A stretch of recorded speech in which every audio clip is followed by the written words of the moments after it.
Hello and welcome to the Vlogging Pod. Tonight we are joined by Ray Hartjen. I know I messed it up. I'm sorry. You didn't mess it up at all. It was perfect. Oh, It was perfect. awesome. I'm always so self-conscious on that. I hate pronunciation. I usually put Yeah, everything in Google so it sounds it out to me because I'm just yeah. horrible at it. I have an instant tongue tie. So, I didn't know you welcome could. to the I didn't know you could do that. You can put a name in and say, pronounce it for me. Oh, yeah. Oh, I love that option. I do it for everything, especially, just very they look beautiful, but I just don't do them justice as far as names. I'm horrible at it, so I always Well, put you everything in learn. Google. If you have an open mind, you learn something every day. I just learned something, and I'm going to use it. That's a helpful hint. Thank you. Well, you're welcome. So welcome to the podcast.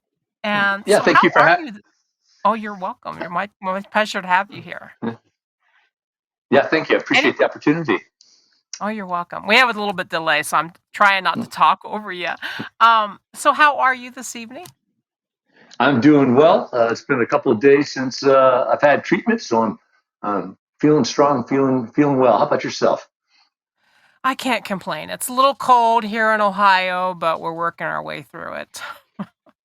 I hear it's plenty cold in Ohio. I am not quite shivering with 71-degree weather in Mission Viejo in Southern California. No. But I can relate. I've spent more than my fair share in the frozen tundras of the northern Midwest. Yeah, hopefully it will warm up for real soon. I hope so. So now you talked about not having to do treatment. So that kind of rolls back around to one of your books, right? Me, Myself, and Multiple Melanoma? It's close. It's me, myself, and my multiple myeloma. It's my second book, and it's a book that's is my most personal book. It's because it's a memoir. It's a memoir of mine being a cancer patient diagnosed with multiple myeloma. For Mhm. those of you in the audience who aren't familiar with the disease, it's a blood cancer, an incurable blood cancer, but one that's treatable. And I was diagnosed with multiple myeloma in March of 2019. So coming up on 6 years now. And it's a book that I'm proud of because I felt as though I had a story to share, and I learned so much through my journey to diagnosis and my fight against multiple myeloma from others who had gone before me. Members of my support group, for example, and they helped me so much, and I wanted to give back to the community as well. So I figured I could tell my story through that book, and that book is my fundraiser for the Multiple Myeloma Research Foundation. It's all net writers' proceeds benefit that organization, and hopefully we can get a cure for this. We're on it together. Well, that's wonderful. That's actually very commendable. Well, thank you. Like I said, so many people have helped me along the way and taught me what little I know about cancer. But as I'm feeling, strong and healthy and powerful, I look for opportunities to be able to reach back and lend a helping hand for anybody who might need to be pulled forward a little bit, knowing that there's been times in the past that I've needed to be pulled forward, and I've been grateful enough to have the support and the leadership there. So while I can do it, I want to be able to do it. It's important within the community, and not just the community of patients, but maybe the hardest role of them all is patient caregiver, and recognizing and advocating for patient caregivers, and then of course just being grateful and supportive of all the allies out there that are in turn supporting the people that they care and love about. Right. Now, sharing your life as you do, you haven't let any setbacks hold you back. And I find that, I'm going to say the term again, very commendable. Um, because you said this was your second book, but you also wrote your first book. I'm assuming this is correct. Is Immaculate? Am I getting that right? You are. The first book is called Immaculate: How the Steelers Saved Pittsburgh, and Hmm. I've gone on to write two other books. The fourth, which is comes out in May, it's entitled "The Indy 500: A Year-Long Quest to Win the Greatest Spectacle in Racing." So, doing what I love, telling stories. That's awesome. Now you're not just a writer though. You also now tell me if I'm incorrect on this. You're a content marketer? Yeah, that's how I've made my living for the last decade or so. As a content marketer for B2B SaaS companies, and yeah, I've had many different transitions through my career of storytelling from organizational development, corporate communications, public relations, and then content marketing. So I've Right. had 30 plus years of telling stories. That's awesome. So your process for researching and developing, how do you go about that for your topics? Well, first of all, that's a great question there. I think the first thing you have to do is have a passion for something that you want to write about and a real interest, right? And then that makes Mhm. the research and the background checking so much easier. It's something that you're curious about and you're interested about. I've had people ask, you want to write science fiction? And I'm like, well, I don't know anything about science fiction. I don't think I can write about it. But I can write about, things that I care about. And so, yeah, I think it starts with, finding something that you have an interest in, or, the kind of the age old saying of, write what you know, Mm. and trying to get that across. See, now I go off on the deep end on that. I love fiction, so I'm I always love writing fiction things too. I have. Go ahead. I love fiction too. I read probably about 40 books a year, and 35 or 36 of them are fiction books, and because of that, I've actually started to write at the beginning. I'm about 40,000 words into my first attempt at fiction, so Oh. hopefully it turns out pretty good. Maybe you can tell me at some point in time if it's any good, and then if it is, I'll look to share it with the world. Oh, I'm the worst to ask. I'm people have a love or hate relationship with my writing, Mhm. and I don't fault either or, but, you're either I totally into me or not.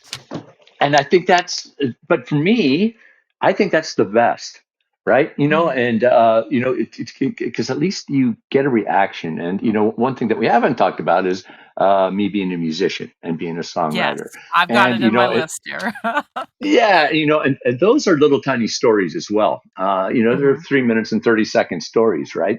And I always find it, I, I don't mind if you hate it, because at least mm, you hate it. And I really like it if you might love it. But one thing that as a creative and as a content producer of whatever content it is, I think the thing that you fear the most is the meh, it's all right. It's no yeah, reaction one way or the other. I think I'd rather be polar opposites. I don't mind if I have a three rating. There could be 1,000 ones and 1,000 fives. But I think that would be better than 2,000 threes. You know what I mean? mhm. Well, I always say I always bring this in reference when we talk about writing here on the podcast. In the very beginning of my writing, you know, I was very influenced by reviews and I would spend all the time reading them.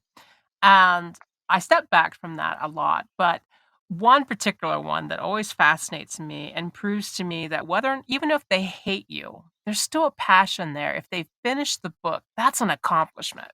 I had Hmm. someone give me a 5 paragraph, just ripping my book up. But then the very last one asked me where book 5 was in that series. And that was fascinating to me. I was like, "You hated me a lot, but you're wanting the next, and you read it Yeah. all the way through." So, if you can stimulate such a reaction for people to have that much passion, I think that's the best compliment ever, whether they love it or hate it, to be able to finish it and to stir all those emotions within you as the reader. That is Yeah. an immense accomplishment in my book, I think, but I rate success very small. No, I think that's important too. And I think I would be crushed if somebody told me, yeah, I got halfway through your book and I put it down. I'm like, oh Oh, no. yes, yeah. That would take that would drive me over to the bottle of Woodford Reserve and have to take a little, little something down or something. Yeah. I feel you. So, what would you say your strategy is for employing your content and distribution? I'm talking about basically when you're as a content marketer first and foremost, and then if you want to put that into your writing and songwriting. Yeah, content marketing, I have a passion about, because it's storytelling, but, and storytelling from that, commercial perspective and that business perspective. And, things have changed a lot in the Mm, last couple of years, and I don't think B2B marketers like myself are fully aware of it. And the point I'm getting at is that the things were changing before the pandemic came along. Then the pandemic yes. really accelerated change from the buyer's perspective. Buyers want to have the same type of world class experiences in the B2B space that they enjoy in the B2C space in their business to consumer journeys, right? They've been online doing self discovery for over a decade now in complete anonymity from the brands that they're shopping with. Many times, the brands that they shop with don't even know that they're being considered for a purchase until you actually enter the transaction, right? And they have these world class experiences when people are out there on Amazon or whatever type of e-commerce platform as a consumer. Then they get to the job, and instead of spending $20 or $50, they're spending $20,000 or $50,000, and they're kind of forced into this paradigm that B2B go-to-market teams, marketing teams, sales, customer service, content marketers, and like we kind of have forced them into things. Looking at tactics like a gated ebook or some valued digital asset that you have gated, and it's like, hey, you can have this valuable piece of content, but you need to give me your email address. Mm, Because as soon as you give me that email address, I'm going to have a sales development representative give you a call. We're going to put you into our sales process, and that's going the way of the dodo, right? That is, B2B marketers, content marketers who are stuck in that paradigm are destined to fail because buyers now are in control of their buying journey, and there's a lot of research out there that shows that buyers want to do things differently. They want to be able to, go through a period of self-discovery and self-serve. They want to have transparent pricing on the website. mm, What we as marketers thought of in the past is, we always think of like peer reviews and customer referrals as end of funnel assets. Those are frequently the first things that are looked at by today's new B2B buying behaviors. So, they're going to the referrals customers, they're going to review sites like G2 and the like right at the very beginning. So from a content marketing perspective, it's creating your content not with trying to get an audience into my process, but now it's about providing the information to them and the data that they need in their process when they need it. So, mm. I view content marketing now as being like an aid station at like the Olympic marathon road race. So as the runners are coming to me, those are the B2B buyers. I've got water, I've got energy gels, and maybe a little something to eat or whatever. And then they take the information that they need, and then they continue on. And then I need to pack up all my stuff, and then jump ahead of them. So, as they're coming down the route, I'm ready for them at the next time they need something, whether it be another, more information, more data, a case study, a customer success story, or whatever. So, I need to create content. I need to tell stories that are value added to them, but delivered to them when they need it in their journey, as opposed to trying to force their journey into some outdated process that I've been using for 10 or 15 years just because that's the way we always did things. Mhm. That does that make sense? Yes, actually, I'm like, Hmm. wow, this is a wealth of knowledge.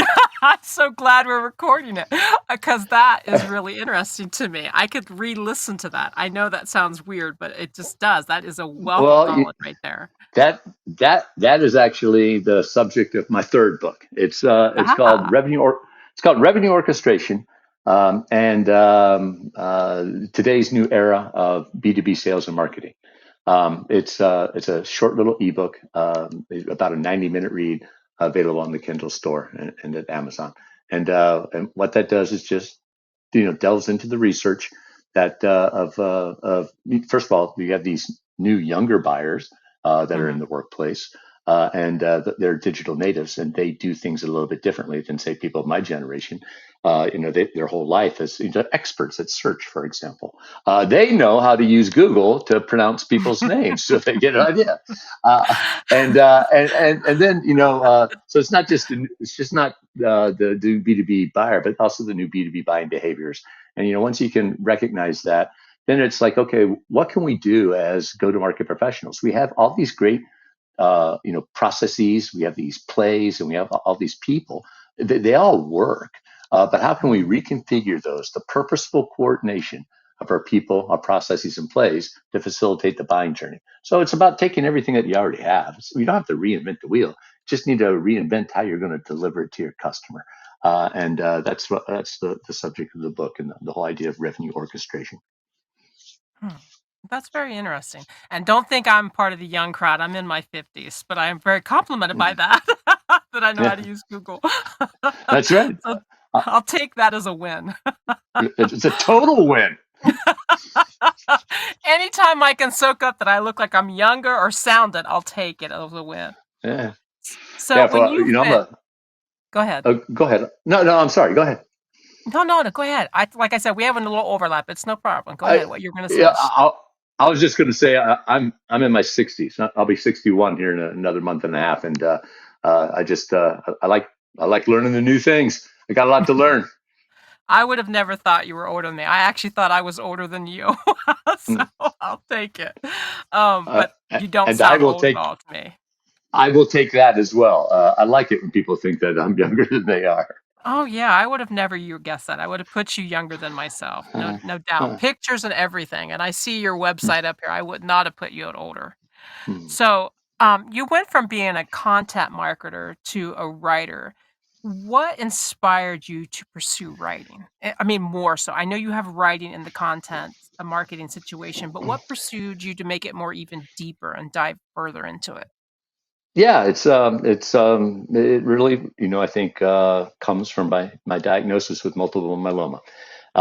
It's for uh, it it I have never been I've been in a bubble my whole life. I've never been diagnosed with a serious health issue and haven't had a lot of that Mm, type even associated with my friends, my family, and my networks and so forth. And so when I first got diagnosed, I'm kind of experiencing it for the first time, mm, and it was overwhelming after just a couple of weeks. I had to approach a chronic disease. Again, multiple myeloma is an incurable blood cancer. um, I throughout my entire life, whether it's athletics, academics, my professional life, my music life, or what have you, it was always, the preparation of some milestone or capstone event. There's like a game or a race or, a performance or, a deliverable at work or something. You're always kind of building up towards something. And that's how I originally embraced my fight against multiple myeloma. It's like I want to do everything I can to defeat this. I got to work on my sleep and my rest, my nutrition, my physical activity, go to my doctor's appointments, take on my meds, blah blah blah blah. And area that lasted about 2 weeks. I'm sitting at a PF mm. Chang's with my family, ready to have dinner, and I'm so exhausted I can't even read the menu. And it wasn't so much physical exhaustion; it was just this mental and emotional weight of carrying this diagnosis for a couple of weeks. And I recognized that I needed to change. I needed to change my approach to fighting multiple myeloma. There was no game day or fight night. Every day was game day, and every night was fight night. So I needed something sustainable, right? And so that just Mhm. got me thinking back to like, well, what else do I not know about being a cancer patient with multiple myeloma? And I start thinking to myself, well, that's everything, right? It's not just my physical well-being, but it's my emotional and mental and spiritual well-being as well. And as a musician knows in front of a mixing board, you can there's different levels of those, right? And if one of Yes. those levels is high, you can bring up the other levels. But then maybe if one or more of those components is low, it can bring down some others. So I needed to be aware of that. So I started, approaching my condition with a bit of a beginner's attitude. And that got me to Mhm. thinking back to a time management course that I used to facilitate when I was an organizational development consultant. It was a time management course from Franklin Covey, and one of the exercises in it was a timeline. And I like to share it with you right now in your audience.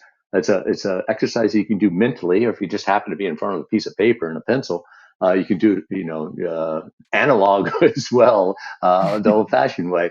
But just either draw a straight horizontal line from left to right, or just mentally make note of a horizontal line left to right.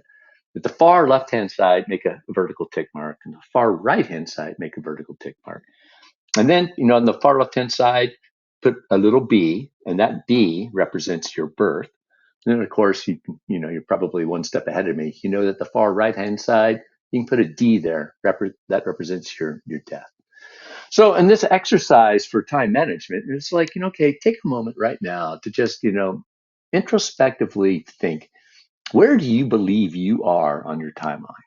Where do you think or Mhm. where do you believe you are on your timeline? We all know intellectually that tomorrow's not promised, but just what do you feel? What do you think? And for years, Ari, I would just throw a little hash right down the middle for two I just purposes. did that. I just did Yeah, it. yeah, just I put mine in well, the middle. Yeah. for for two purposes I did it. One, well, I was going to live forever, and two, I was going to live for at least to be like 100. Okay, so Mhm. so I'm like, boom, right in the middle. Well, I got diagnosed with multiple myeloma when I was 54, and when I started thinking about this timeline exercise, I said, you know what, my little tick mark is probably a lot further to the right than it was previously. I don't know where it is, but let's put it over here to maybe the three quarters or the, whatever, 7/10. That's even less than three quarters, 4/5 or 5/6 over to the right. So I'm over to the right. And that got me thinking, okay, what's that mean? And what it meant to me, the realization that I was finally able to articulate in my head is that me, like a lot of humans, I think, I took time for granted. I took all tomorrows for granted. I took, next week's for granted, next month, next year, and depending on the topic area, I would take decades for granted. There's always going to be in the future. So I thought Mhm. a little deeper on that, and I thought, how does that manifest itself? How does it present itself in my life? And I said, you know what it does? It impacts my relationships. But the people I care about the most, I take them for granted because I take the time for granted. And Aries, my dear friend, I love her, I care for her. I'll connect with her tomorrow or next week Mhm. or next month. I mean, she's going to be the next year. I can talk to her next year or whatever. And so I just delayed, I think, doing the things that meant most to me with the people that I wanted to do it with. And that takes me to the writing. Finally, I can hear the sighs of people going, "Didn't she ask a No, question no. earlier?" No, no, Um, I'm following you, so it's okay. so I have a friend. His name is Tom Olenek. He's a Yinzer, which is a code word for being from Pittsburgh, and he loves his city. And he has had for decades this hypothesis that the city of Pittsburgh, when they were facing its toughest times, the industrial transformation of being a steel city into being something else. He figured that he thought this hypothesis is that what got them through those hard times was their football team, the Pittsburgh Steelers, who for 39 years had been horrible. Then all of a sudden, they were great. They were the first dynasty in the NFL's Super Bowl era, and he felt as though that kind of that football team built in the mirror image of the city. A team that was deeply rooted in the city of Pittsburgh, was what was needed for the community to rally around to go forward through this painful deindustrialization transformation. Mhm. He talked about that book for a couple of decades. I mean, this is stuff that happened back in the 70s and that he was talking about in the 2000s. And all his family had heard it over and over again about how it would make this great book. And he talked to me about it for like a decade.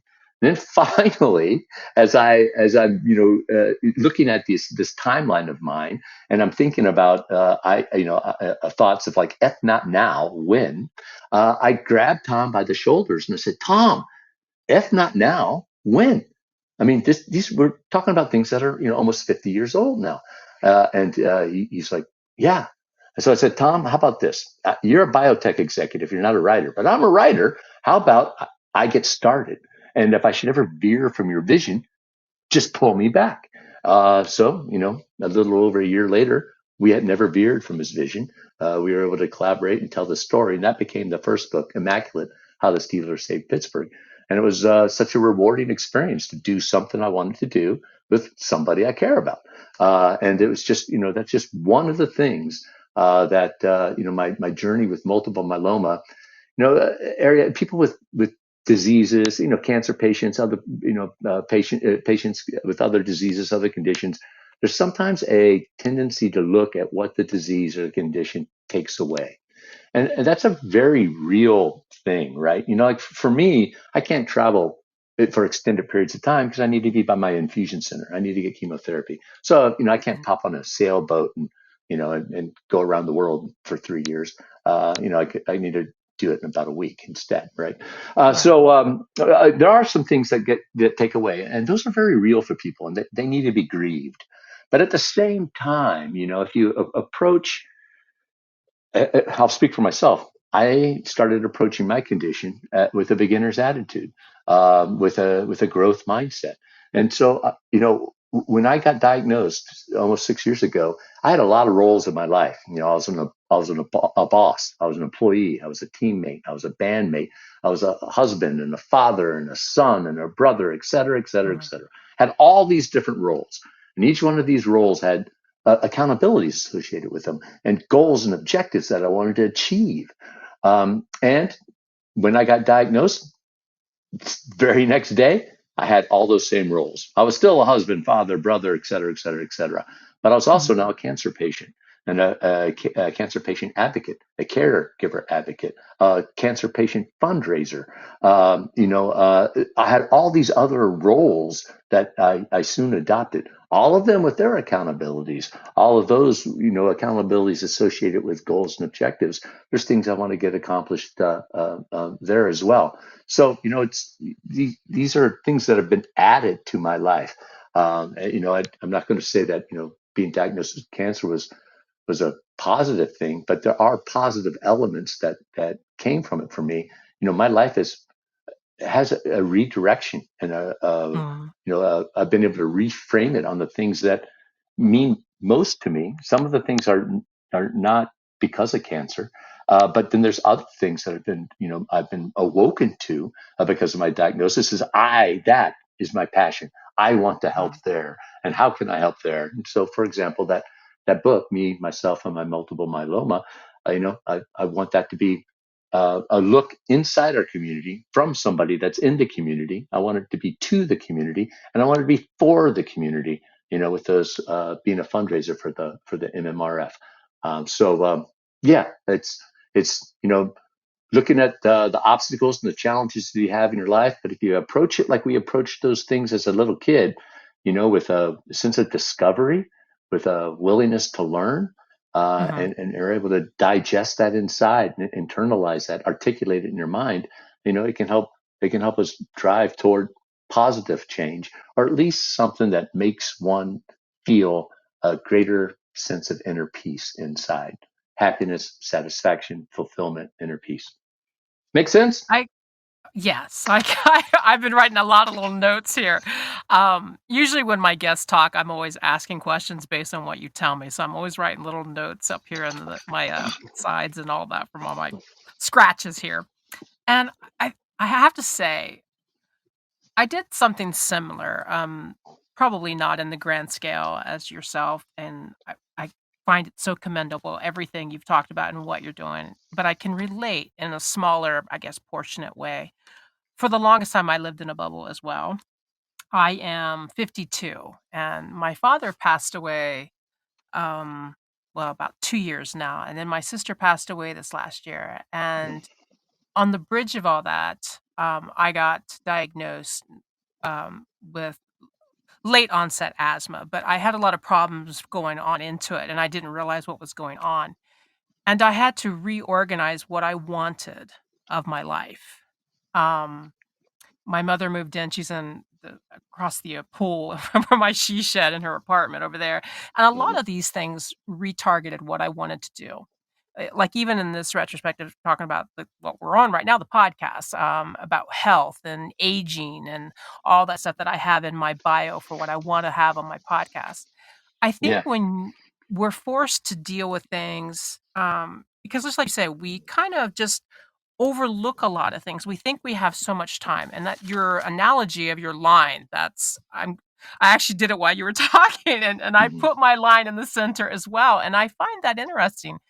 And as we're faced with so many things, it really does make you value, I guess, your circle, your life circle, or your friends, your family, and what is important, or what we find out is more important to us as we have to struggle with things that are, you know what I mean, thrown at us, our own diversities.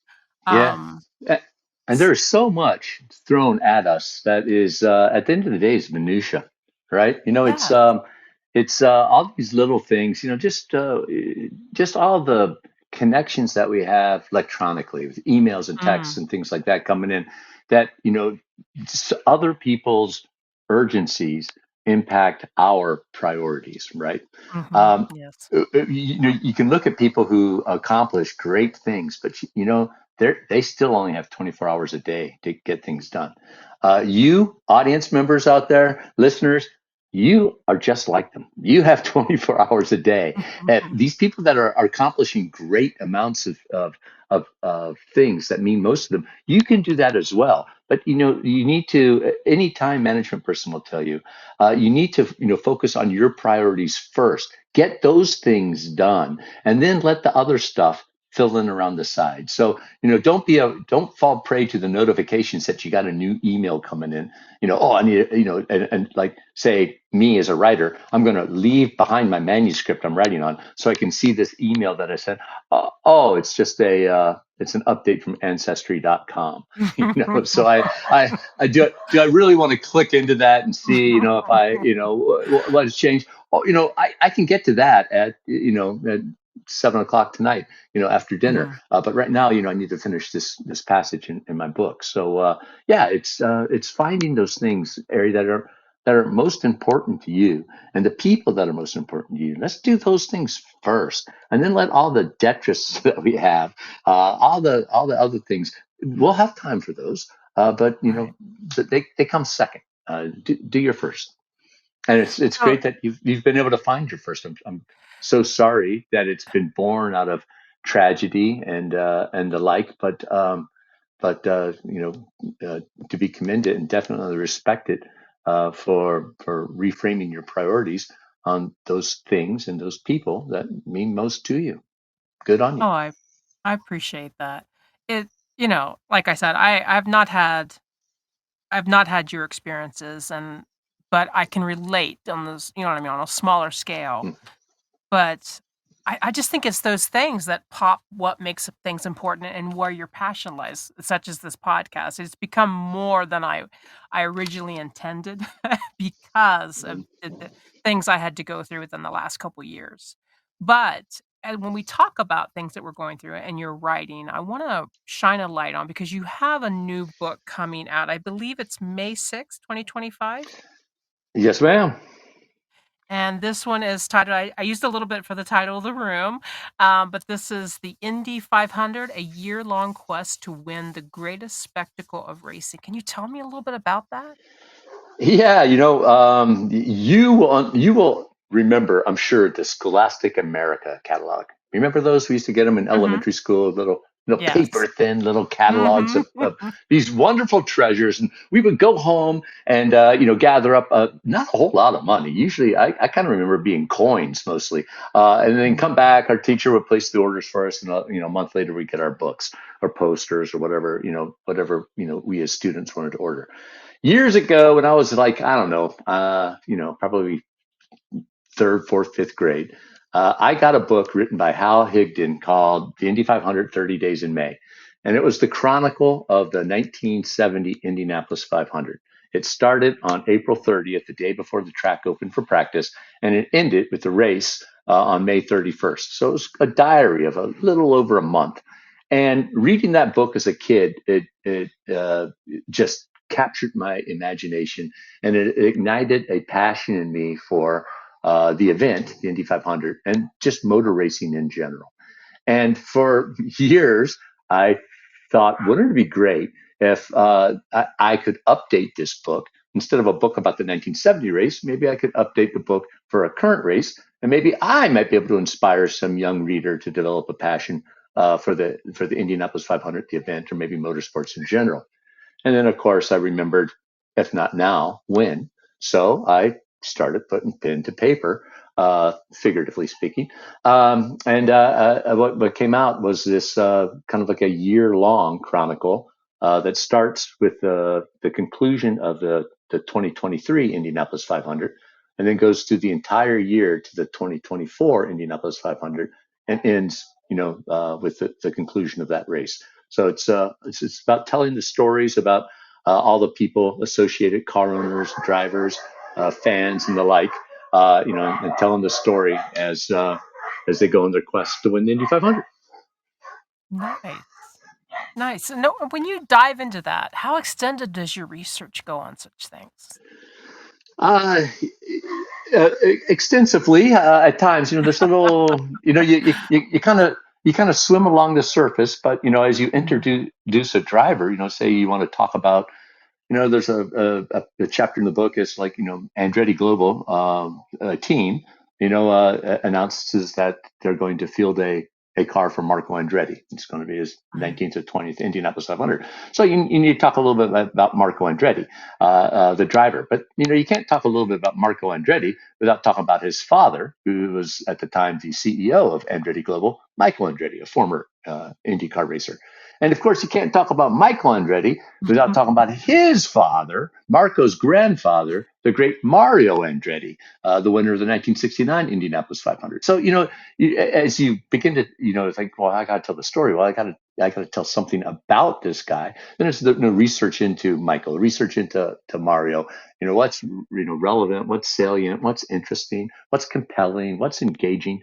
Let's put that in the book. But we can't make a 5,000 page book because nobody will buy it, nobody will read it, and nobody will publish it. Let's make decisions there. But there's, you swim along a little bit at the surface, but then, you have to kind of pick and choose where do you want to go deeper into the surface, and then, do the research to be able to, uncover the interesting little tidbits that you can turn into a compelling narrative.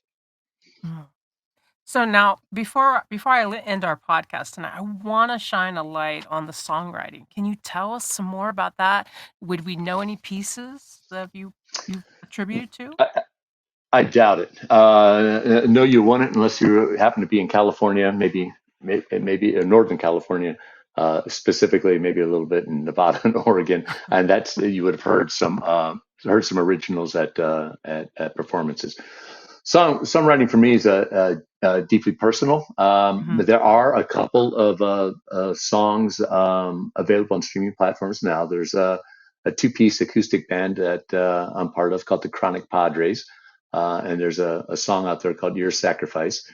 There is a song I have, my only solo song I've put out. It's kind of a punkish type of song, 2 minutes and 9 seconds, called We the People, inspired by our country's kind of introspective, you know, self-analysis in the summer of 2020. Um, and it's something that I'm that we've written a lot of songs. We play them live. Haven't really distributed them, but I'm thinking about changing that now. Mm. I've there's an artist that I follow up in the Bay Area. He's a blues. He's a Grammy Award winning blues artist. His stage name is the Fantastic Negretto. And as he was reframing himself from an R&B artist to a blues artist, he would go down to the BART stations in the Bay Area and play. And his kind of litmus test is if I can connect with people enough, well, they will stop during their commute and pause for a moment and take a look and a listen. then maybe I'm onto something. I don't really have a train station to be able to hang around with, but what I'm pretty much committed to doing is taking these catalogs of songs that I have and making acoustic demos with them and streaming them. I think I'm going to put my first one up next week.